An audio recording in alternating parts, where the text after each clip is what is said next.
Namaste, soul family, Sky Goddess. And today is such a special day. The 6th month, the 3rd zodiacal frequency, and the 9th day of the 6th month. 639. Love, harmony, and balance. So I'm feeling the love. I'm feeling the harmony and the balance, okay? I don't know if you guys can hear the birds. They sound so lovely. Life is indeed like a spiraling staircase, you know.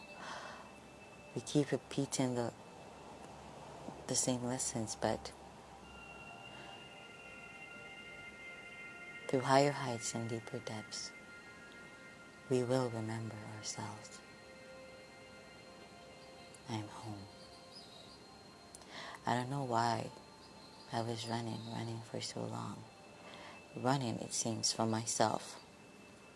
Because I feel most at home and most like myself here in Longville Park.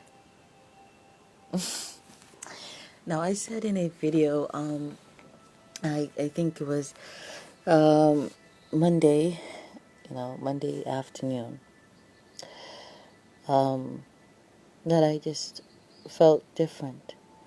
And I remember that reading that I did yesterday for Virgo and also Aquarius. I am transformed. And, death is repetitive.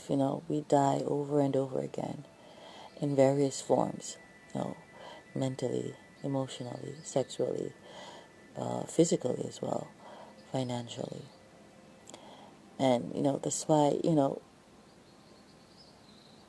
though pride, it exists and it too is a part of the lessons, it doesn't make much sense because we fall and we rise. We rise and we fall. Unbeknownst to a lot of you, I find myself feeling like my 13-year-old self, but in a more, mature sense, if that makes sense. And funny enough, I am 31, the inverse of 13. What are the odds?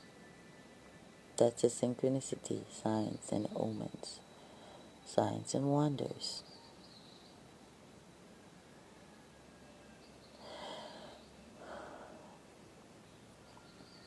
I first, started experiencing that, great dark night of the soul at 13 years old. And not that I'm undergoing that again. It's coming, to me in a different form in terms of epiphanies and downloads. And I realized that I don't need a book. Like I realized at 13 years old that I didn't need a diary because I didn't want anyone discovering my diaries and discovering my true self that I like to keep to myself. The memories, the ones that are important, they still are within me, just as the knowledge that is important is still within me. The books, they don't matter. That's why I burnt them. Because you must come through the Son to get to the Father. To get to the Father, you must come to the Son, through the Son, through the messenger.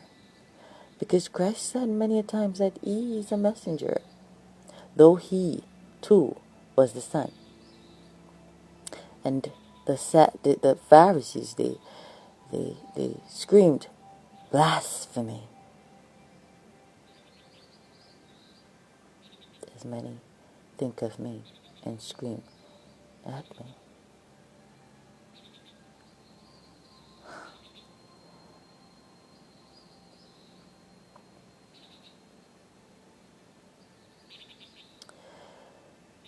I realize it's okay to be different.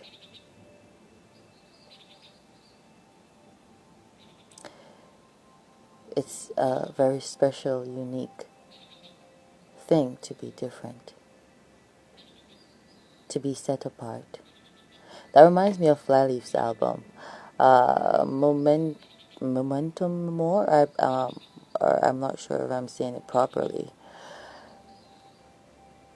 Set apart this dream. Won't you set apart this dream for me? Set apart this dream for me. So I find myself returning to, my, authentic self. And authentically, I am a lover. I'm an avid and passionate lover of alternative rock and punk rock. And so, Avril Lavigne, she resurrected me. She was, oh my God. I realized she's not Aquarius. Okay, she doesn't have Aquarius highly aspected according to the internet. I don't know how correct they are, if they got that shit correct. But she was a very important figure to usher in the age of Aquarius, that age of, rebelliousness and, authenticity. And she helped to wake this Aquarius trine up, let me tell you that, with that Let Go album.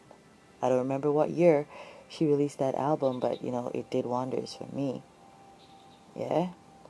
But now, the album Let Go, it means so much more and different, for me. It's so much more different for me, and it means, so much more. So it is me traversing the staircase of life again, which makes sense because I have had my Saturn return, and that's like 29 to 30 years. Saturn transits each zodiacal frequency 2.5 to 3 years, and I've had my first Saturn return already. I've learned not to be codependent on, partners, family, addictions, and I broke free from that addiction to marijuana. I broke free from, feeling like I need to have a partner. I broke free from feeling like I need family. And I really don't need any of those. I only truly need myself. And myself is, truly and divinely connected and being led and, being guided by spirits. So I'm never really alone. I've always known this. I've always felt their presence.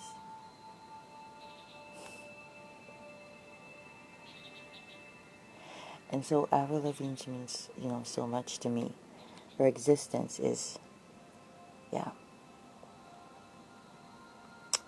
And of course, Linkin Park was also a favorite of mine. Chester, he, died some years ago. He was the lead singer of that band. And, he too, though I never met him in physical, meant a lot to me. The way in which he authentically expressed himself. And maybe that's why I love alternative music so much. Punk rock music so much. Because it's very expressive. It's what they call rebellion, but it's rebellion with a cause. And then, I realize that it's very important, to be mindful of the genre and the type of music that we give ear to, that we listen to. I remember when I just started listening to alternative rock, punk rock, in my teens, 13, 14, 15. It wasn't, a common genre of music. It was very kind of indie, a bit uncommon. It was just like the weird kids, emo kids, who would listen to the music. I remember painting my my eyelids black. I might go back to doing that shit. I just feel like doing that shit. And I guess it, makes sense why I've been, painting my lips dark. Because, it's not me being dark. It's just me expressing myself however I want to. Just me being different. That Aquarius trine, I can be nothing but different. That's who I am. The difference. The set apart. The eccentric. Yeah. And I wasn't a fan, to be honest, of dancehall music when I was like 13 years old, 14, 15. And so it seemed as though I was very detached from my culture, because at that time, dancehall and reggae, dancehall in particular, was the, music here in Jamaica. You would hardly find someone who you could resonate with, who would listen to alternative rock music with you, or punk rock. Most people would, find you awkward and weird. And that's what really connected me to that mulatto chick in high school, because she too was a fan of alternative rock, punk rock. And we shared that, you know, similarity. But that was just the only thing that we, had in common, because she smoked marijuana. I didn't. I didn't have the desire to. Okay? So that's one thing with an Aquarian. We are not impressionable. You cannot, influence us. The more you pull us right, the more we go left. Of course, going left has to make logical sense, right? Most of the time, being forced to go in a particular direction doesn't make logical sense. Most of the time, it's just really people, illogically, unrealistically wanting you to be like them. And, that's why my time in St. Mary was so horrid. Because, the people, they're one way, they're one-track minded. Majority, if not, well, majority, let me just say that. Because I never came across anyone there who appreciated alternative rock or punk rock. It was just the people, they were just one-track minded. They were just, all the same. They didn't appreciate eccentricities, differences. They were just pretty mundane.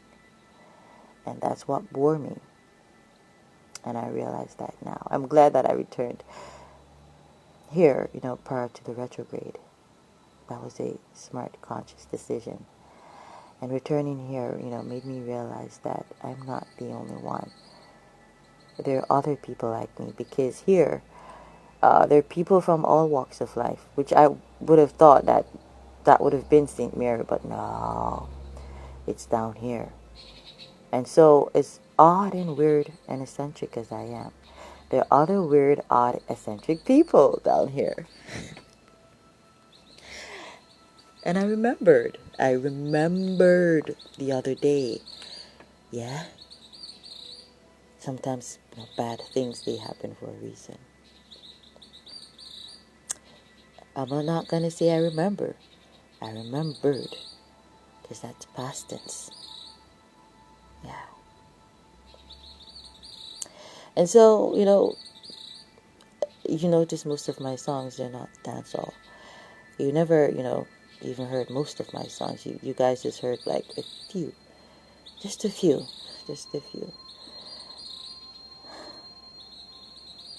And I don't really fancy the dancehall songs, to be honest. They're hits, but they're not me. They're just, that aspect of me that was pulling on, the frequencies that I pulled from the ethers. Because my feelings, they're not biased or prejudiced. My feelings, they're multifaceted like myself. They pull on everything and everyone. They feel the nice people. I feel the nice people, the cruel people. I feel the stupid people, the smart people. I feel the brave people, the coward people. I feel the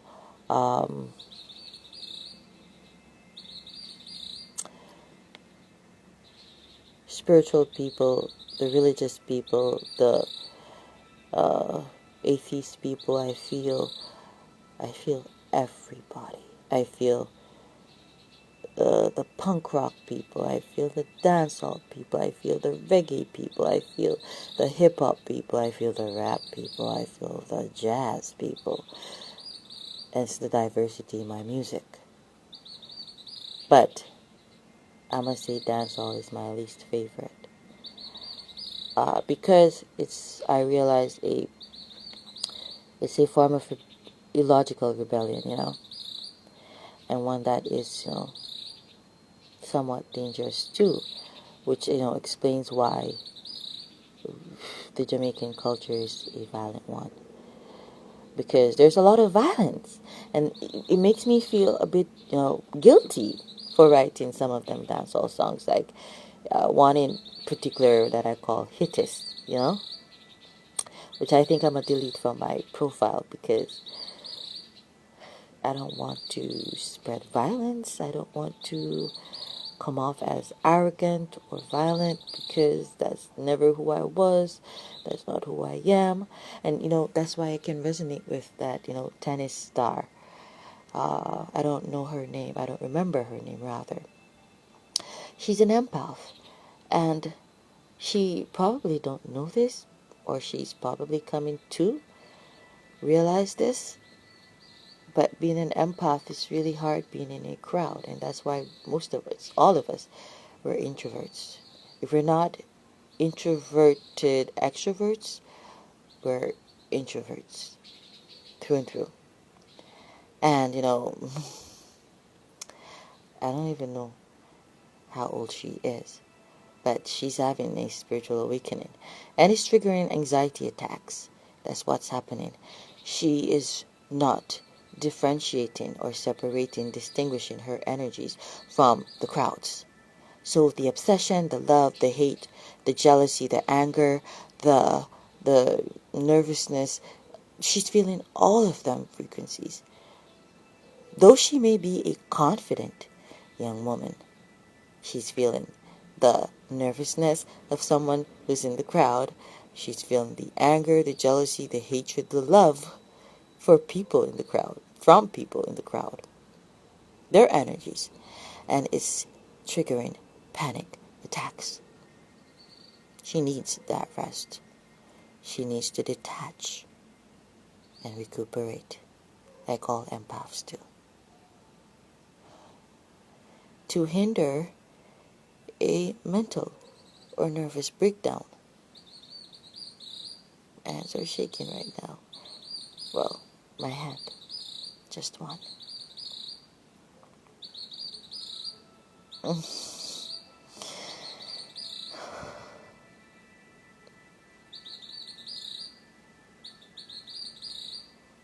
And that's why I'm just really satisfied with just that one special person in my life.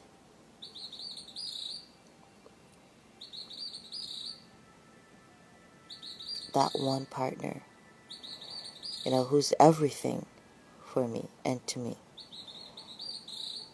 My healer, my counselor, my, best friend, my satisfaction, my buddy, my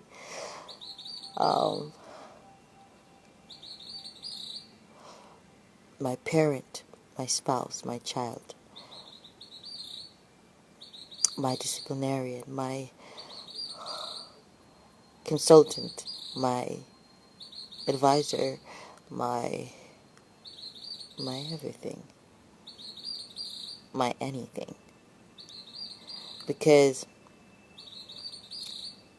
it's so hard dealing with a crowd. And though I, wrote all them songs and, sometimes, many a times, envisioned myself performing, being a performer, it's something that, always,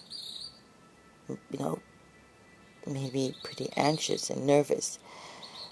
Because I'm an empath. Just like that young lady. And, I feel my spiritual gifts and abilities becoming more heightened. And I figured, because I'm maturing, I've had my first Saturn return, my life lessons are complete. And now they're being regurgitated through higher heights and deeper depths. And so when you experience something with more understanding, with more knowledge, with more wisdom, you feel more. You get more. You get more from them experiences because you understand more. You know more. And so, you're finally reading your book with your eyes wide open and not shut. And the I speak of, I should say I, not eyes, but eyes, Spirit said. Eyes, me, myself, and I. Eyes. Okay, all three. Third eye and the two physical eyes. Eyes, me, myself, and eyes.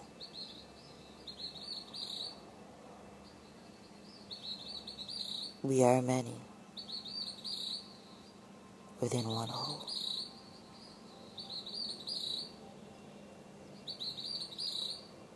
I find myself, people think I'm also, odd because there seems to be many forces existing in me at once.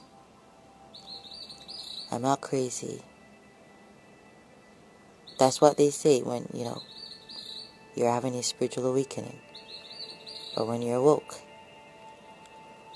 But that's just who I am.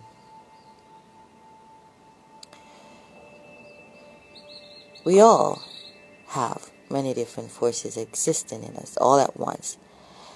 But being an Aquarius trine, each of these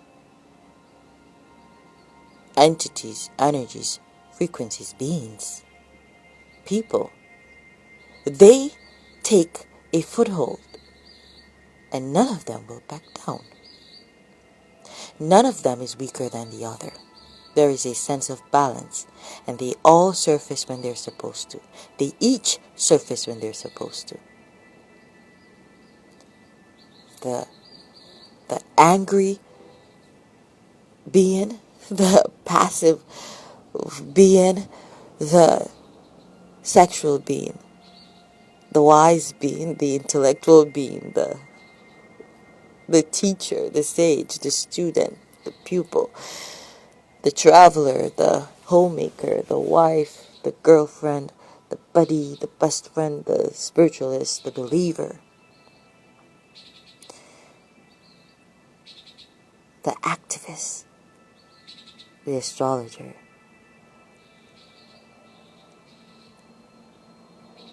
the freak, the addict. And I could go on and on and on.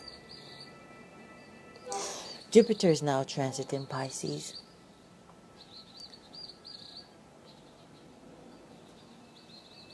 And in many of them readings that I did, we saw the 501's frequency popping out. That's time, the sun.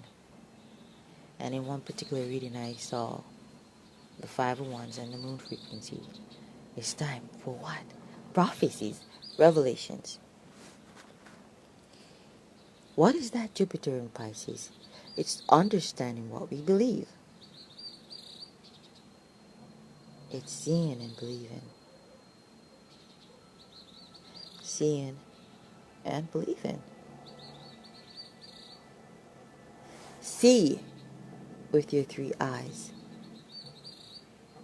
so you may believe. And that belief and frequency synchronizes with that feelings frequency, Cancer. So it's also time to feel. Feel what you believe and believe what you feel. They're all connected.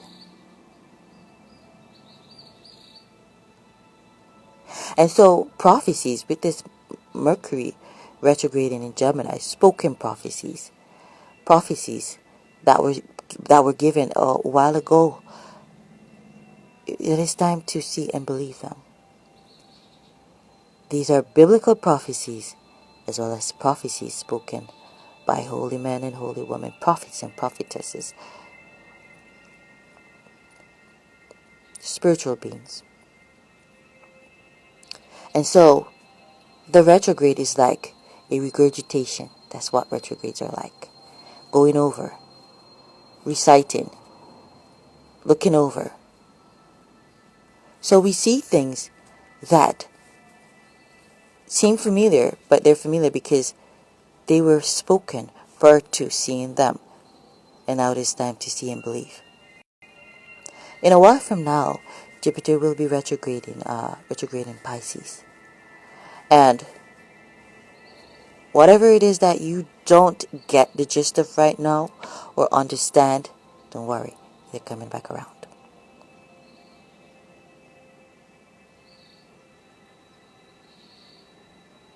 But at that time, I believe, somewhere off there, Mercury will be going direct in the frequency of Cancer. Mercury goes direct, I think, June 22 or 23 in the frequency of Cancer, communicating prophecies and feelings.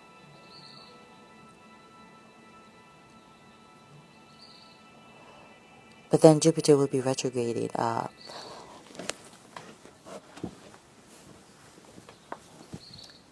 trying to remember when Jupiter will retrograde. Oh.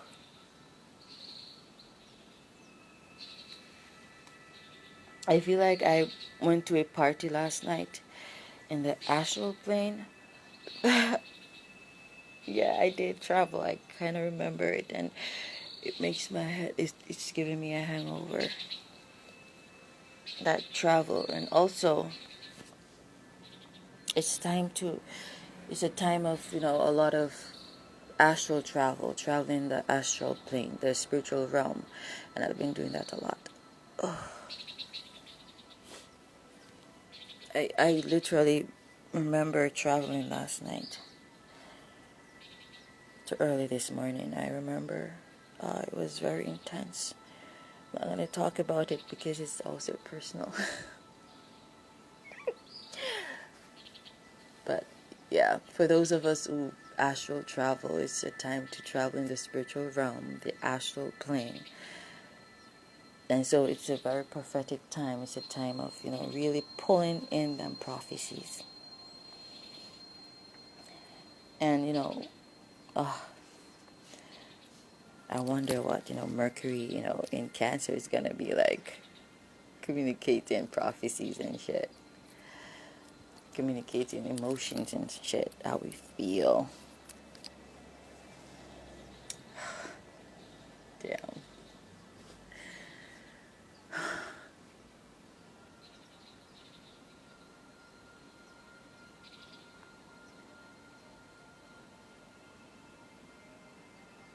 Oh, yeah. Because when you travel in the astral plane, when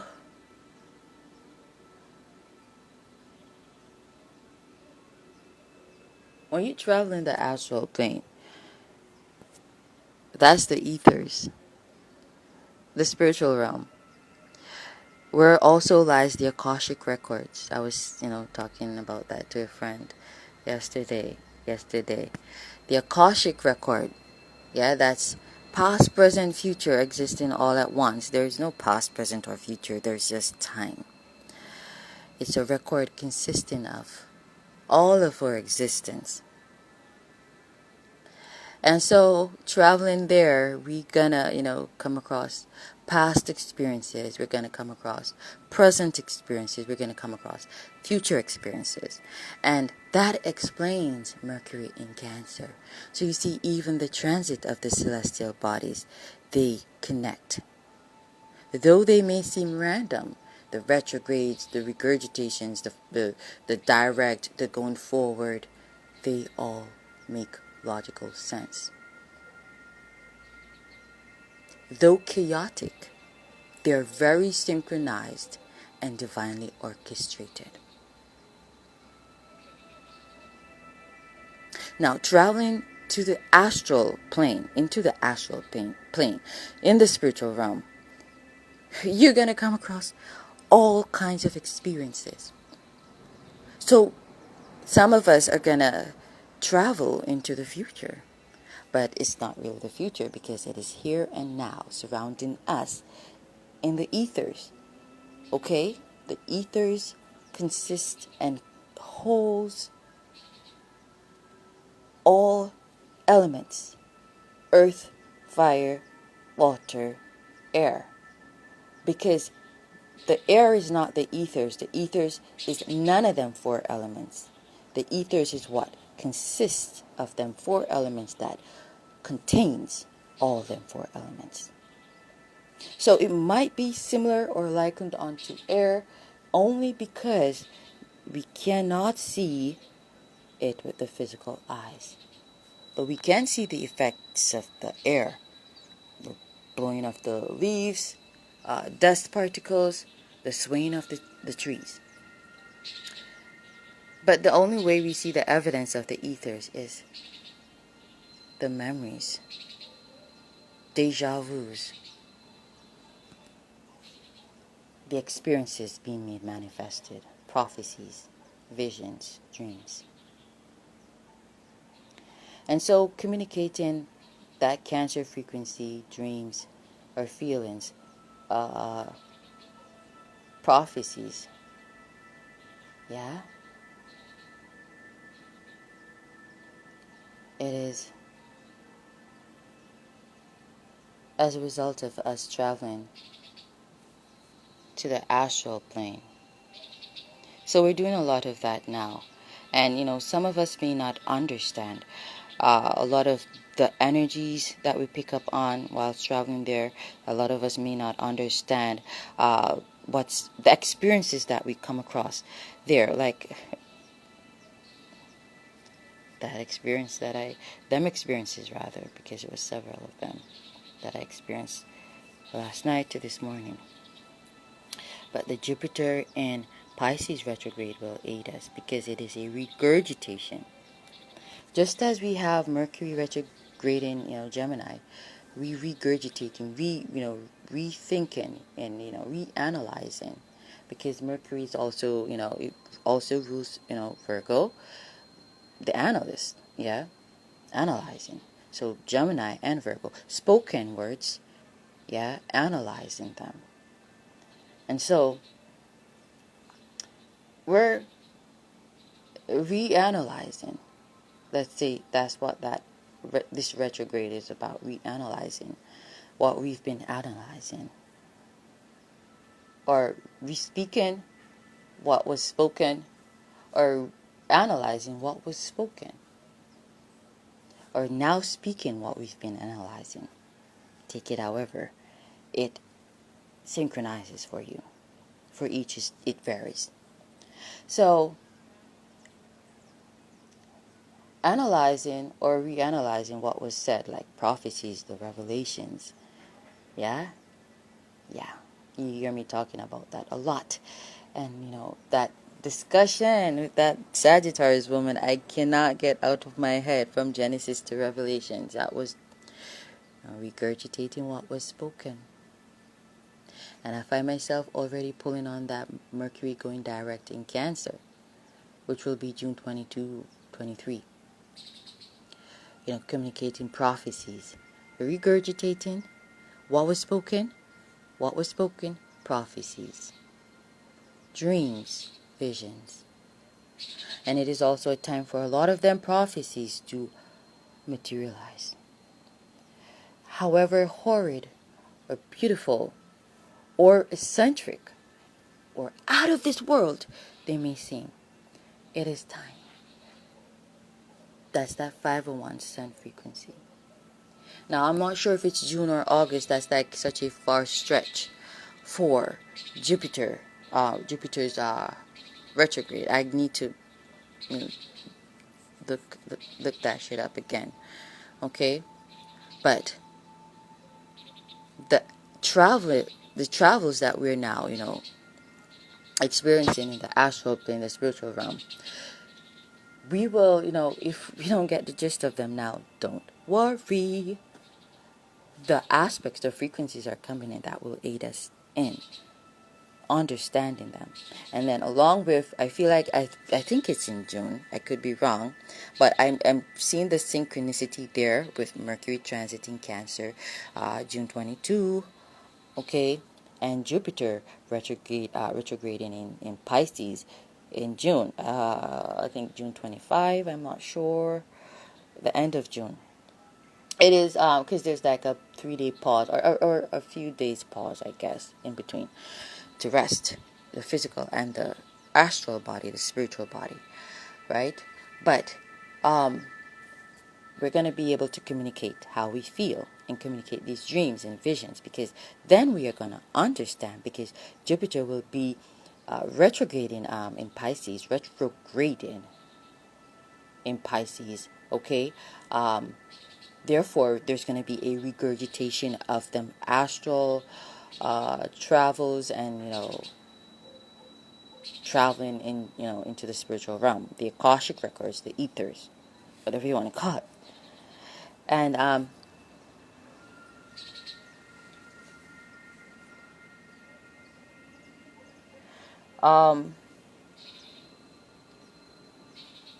some of us are going to, revisit them experiences in the astral plane. Some of us, we are just going to start receiving downloads, epiphanies, understandings in regards to what them experiences mean. And now that could be the physical manifestation of them. That could be the explanation, or that could be us revisiting them in the astral plane. I feel like it's going to be more like the manifestation of them, visions, dreams, prophecies. Now, that woman, she reminded me that the Most High said in the last days he was going to pour out. He is going to pour out, because we are in the last days now. He is going to pour out his spirit upon all flesh. All people, nations, creed, tribe, and ethnicity are going to be prophesying. That's that Mercury in Cancer, Jupiter in Pisces. Because the heavens are opening up. The Akashic records, the ethers, the spiritual realm. There is a thin line between the spiritual realm and the physical realm, as there is a thin line between life and death, love and hate. So easily one can shift from loving someone to hating someone or something, or shift from hating something or hating someone to loving something or loving someone. So easily one can transition from life to death, and from death to life, resurrection power.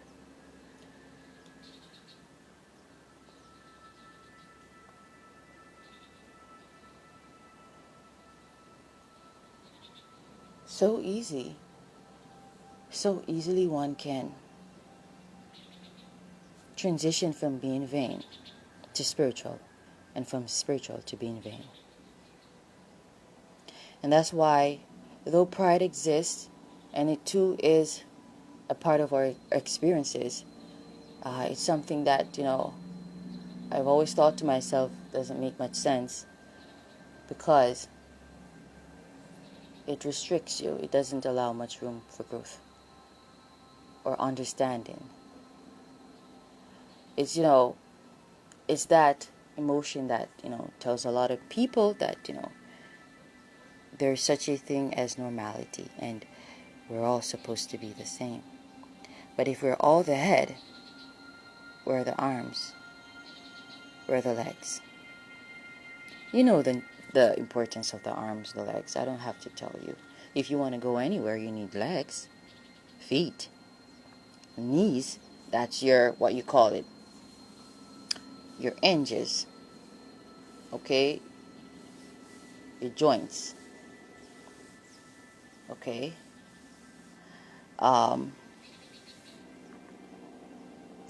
If you want to procreate, you need your sex organs, your womb. If you need to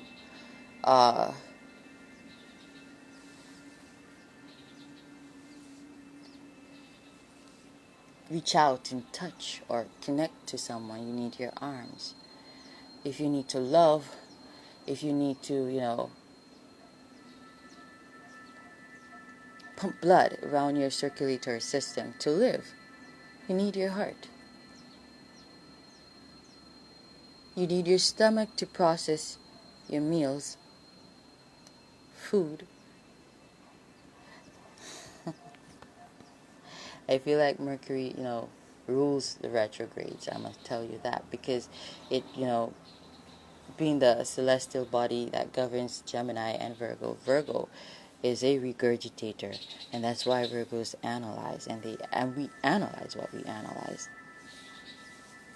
And that's why Virgos, tend to have such a perfect form. You cannot get around that. Virgo sun, let me say that. Because that's the ego, the physical form. And how one projects oneself and one's passion. Okay? That connects with the first house energy. That is the body. Okay? The body and the ego, they are one.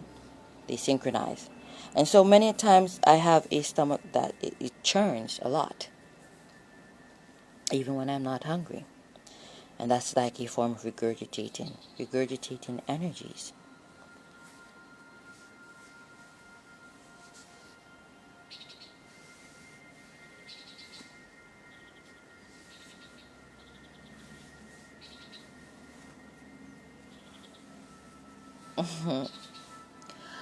And so that's why I said, I feel like Mercury, rules the retrogrades, because retrograde is like regurgitating,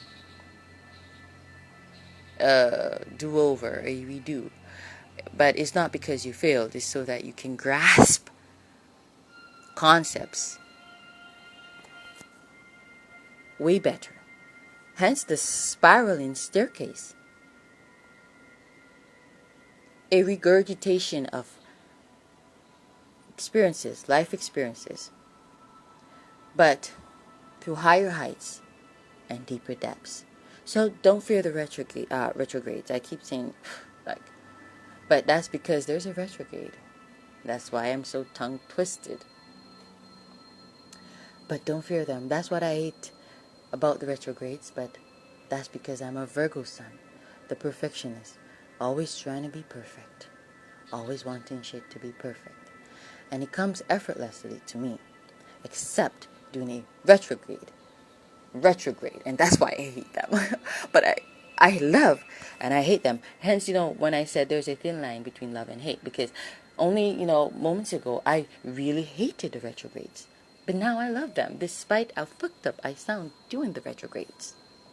And especially Geminis and Virgos, we sound especially fucked up during the retrogrades, because like I said, that's our speech and our thoughts. Okay? And, it's like you learning how to think and speak again. And that's why I said, I feel like, Mercury is the boss, the ruler of the retrogrades. The retrogrades. But Gemini is the pupil. How could I forget? Is you learning again. So yeah, Mercury is the boss. Is the what you would call the personification of the retrograde. It's like the retrograde in physicality. So the planet Mercury, I believe, strongly represents that. Learning, analyzing. And then with our understanding, that's that Jupiter frequency in Pisces, the subconscious. It's It's like, oh my God, like everything connects people. If you understand what's being said here, understanding what's in the subconscious, yet we are retrograding, reanalyzing, so that we can understand what's in the subconscious. We're returning to pupil state so that we can understand again. So, though we're the stage, there's a point in our lifetimes where we return to pupil stages or pupil state. Because to be a teacher, you gotta first be a student. You gotta learn so you can teach. And so every teacher or lecturer at some point in time gotta go back to school to keep the memories fresh. And not just to keep them fresh, because whatever you learn, you never truly forget. But it is so that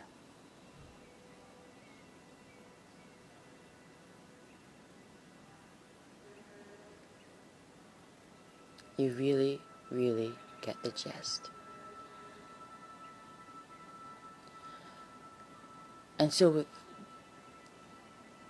the higher heights of knowledge and the deeper depths of passion, we're able to come across way more profound and skilled and knowledgeable in whatever area or field or division or path we belong to. And it is very important, that's why it's very important to isolate oneself, because isolation is the only way you can truly understand yourself. And so, don't bash that young lady. She needs the time to rest so she can re-understand herself and know that the jealousy, the anger, the obsession, the fear, the anticipation, the nervousness, the anxieties that she's feeling from the crowd. That's what they are. They're just from the crowd. They're not from her. And every empath needs time to recharge. Recharge our batteries, so that we don't die. So, like I said, there's a thin line between love and hate, as well as there's a thin line between life and death. So, you don't want to get stuck in the astral plane or the spiritual realm as an empath. That can happen if you don't recharge yourself.